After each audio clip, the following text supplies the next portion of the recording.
Të gjithë 173 të lënduarit nga zjarri në Koçan, të cilët po shërohen në vend dhe jashtë shtetit, janë në gjendje të qëndrueshme shëndetësore, njoftoi ministri Albin Taravari.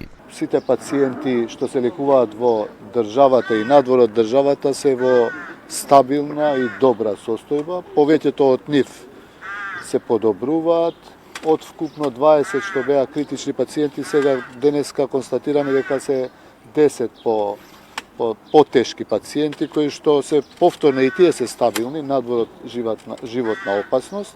Në vend po kurohen 72 pacient, jashtë vendit janë 101 pacient. Dje një numër i vogël pacientësh janë dërguar jashtë shtetit. Sot ka oferta nga disa shtete, por ministri tha se më së shumti mund të dërgohen 10, por ndoshta edhe jo. Janë lëshuar në mjekim shtëpiak 3 pacient. Para se të lëshojnë në shtëpi, të gjithëve u janë bërë analizat toksikologjike.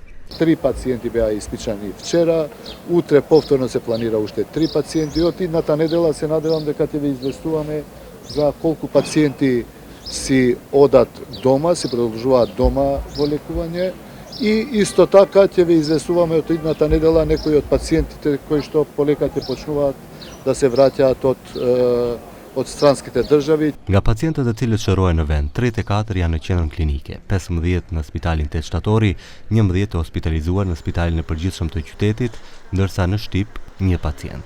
11 pacient po trajtohen në 2 prej klinikave private në Shkup. Taravari paralajmëroi se do të nderohet post-mortem shoferi ambulancës Ile Gocevski, i cili ndëroi jetë pas ditës së lodhshme të dielën, kur gjatë gjithë ditës ka transportuar pacient të lënduar nga Koçani në Shkup.